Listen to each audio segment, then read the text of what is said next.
Hepinize selamlar dostlarım. Güneşli bir İzmir gününden selamlar, sevgiler. Bugün işten izin aldım bu çalışmaları yapmak için. Biliyorsunuz işlemlerimiz devam ediyor. Şu alan, düzelttiğimiz alan oldukça düzgün oldu, görüyorsunuz. Eğer şu çatlaklar harici. Bunlar da macun çatlağı. Bunları şimdi güzelce bizim paralayacağız. Yüzeyi düz hale getireceğiz. Ardından bir altına bakacağız bu çatlakların durumu ne durumda diye. Daha sonra da üzerine macun yapacağız ve bunu da düzleyip somut bir yüzey elde edeceğiz. Şimdi bu zımpara çalışmalarına geçelim. Neticeyi hep birlikte görelim. Evet dostlarım, öncelikle kalın bir zımpara ile işime başlayacağım. Yüzeydeki boyayı iyice almam gerektiği için ve şu çatlakların fazla olduğu için şu alan biliyorsunuz yüksek bir miktar. Macun ve boya arasındaki tabaka. 100 gritlik zımparayla başlayacağım. Daha sonra 600'e düşeceğim. Önce bir 100 gritlik zımparayla şu macunları yok edelim, çatlakları yok edelim. Daha sonra 600 grit'ten daha ince aşamaya geçeceğiz. Bunun için önce sabunlu su, zımpara ve şu görmüş olduğunuz süngeri takoz olarak kullanacağım. Çünkü yumuşak olduğu için yüzeylere daha iyi temas edecektir. Bunu şu şekilde zımparanıza sarıp takoz olarak kullanabilirsiniz. Bu şekilde yaptığınızda düz, her yüzeyine eşit miktarda baskı yapan bir platform elde edersiniz. Şimdi uygulamaya geçelim.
Evet dostlar, şöyle bir 5 dakika kadar zımpara yaptıktan sonra bir silip bakalım tabanda neler olmuş.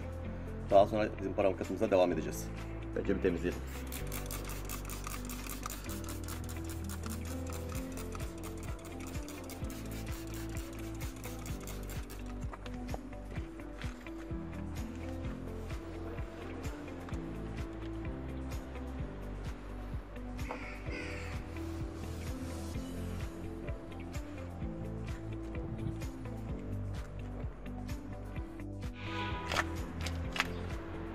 Evet dostlar, şöyle bir ilk kat zımparamızı yaptım. Kaba zımparanın ardından bir bakayım dedim durum ne. Bakın şu sorunun olduğu bölümü temizledik ama şurada bir boya katmanı var, bu temizlenecek. Şuradaki çatlaklar inceldi, bunlar iyice temizlenecek. Macun çatlakları, bir de şurada bir macun çatlağı var. Şu bölgedeki macun çatlaklarını komple temizleyeceğim. Bu yüzden zımparalamaya devam. Bakın burada saç ortaya çıktı.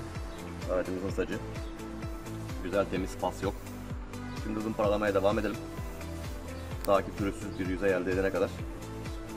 Daha sonra tekrar görüşelim. Bu arada tamponumuzu da şuraya bir bant yapıştırıp koruyacağız. Çünkü şu ince bölümlerde tamponumuzu zımparalamak istemiyorum. Görüşmek üzere.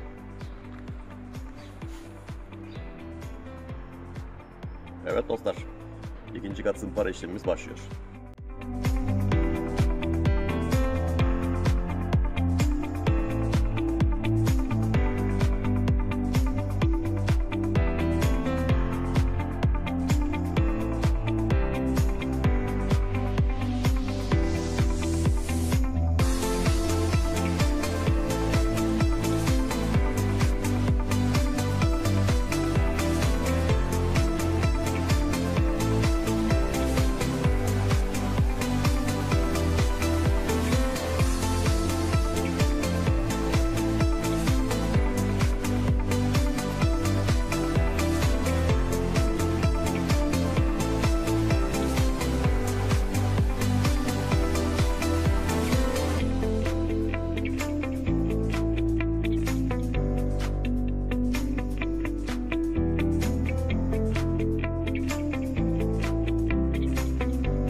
Evet dostlar, ikinci aşama zımpara işlemimiz de tamamlandı.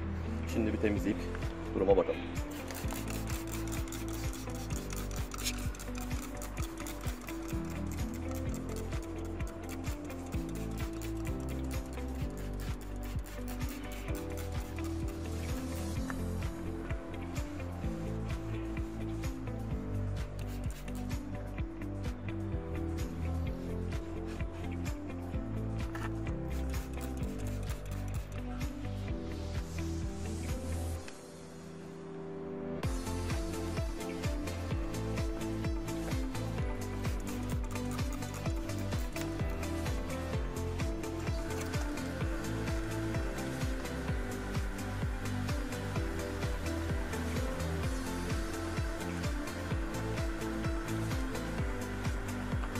Evet. Gördüğünüz gibi yüzeye giderek pürüzsüz hale geliyor. Şu bölgelerde biraz daha çalışmak lazım. Çok derin macun çatlağı var. Şu alan da düzelmiş. Şurası ve şu bölgeler. Üzerinde biraz daha çalışılması gereken yerler. Şuralarda biraz daha çalıştık mı olay tamamlanacak gibi. Tabii ki zımpara aşamasının İlk yüzeyi tamamlanacak, ilk aşaması tamamlanacak. Saça kadar indik aşağı yukarı. Şuralarda yine boya ve macun kanatları var. Buralara güzel bir zımpara yapmaya devam edeceğiz dostlar. Çalışmaya devam.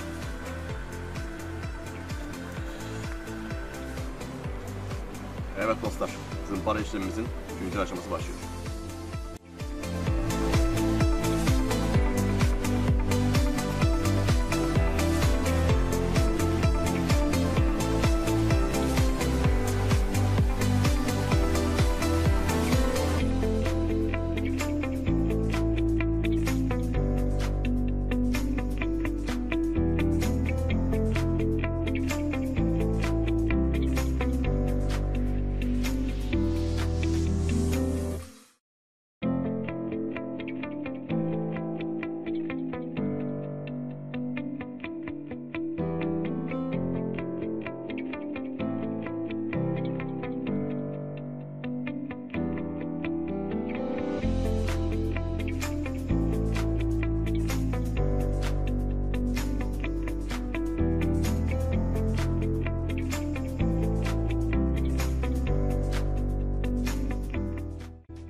Evet, 3. aşama zımpara işlemimizden sonra sonuç gerçekten çok iyi olmaya başladı.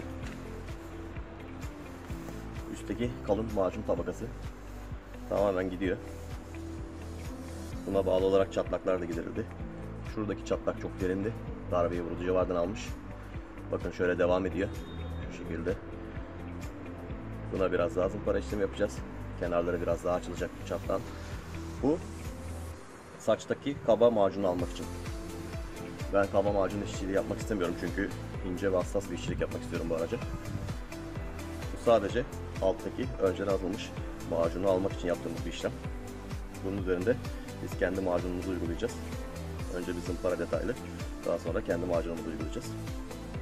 Evet, yüzey güzel oldu dostlar. Şimdi çalışmaya devam.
Evet dostlar, bir kat daha zımpara işlemimiz bitti.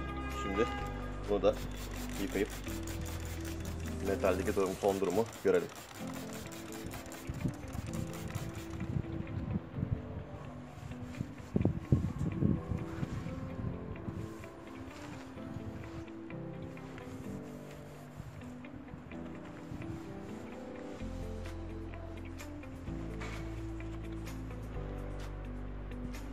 Evet.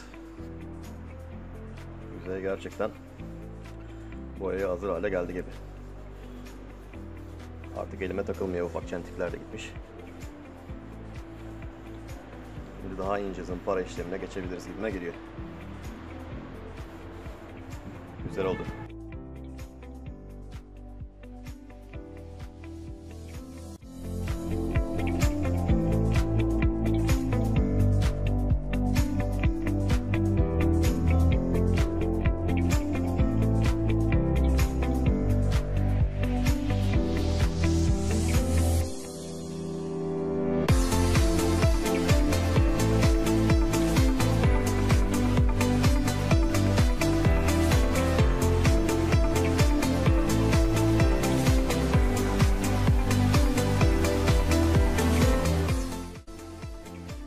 İnce bir pütür vardı. Onda bir kat daha zımpara attık, giderdik. Şimdi bir yıkayalım bakalım nasıl olmuş görelim.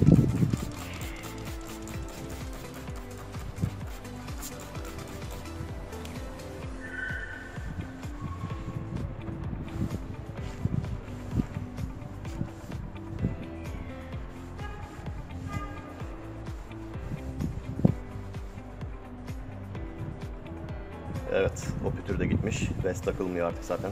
Elimde takılmıyor. Artık macun aşamasına hazır gibiyiz dostlar. Arabanın üzerindeki fazla macunu çıkardık. Kaporta dümdüz gördüğünüz gibi. Artık yeni macun aşamasına hazırız.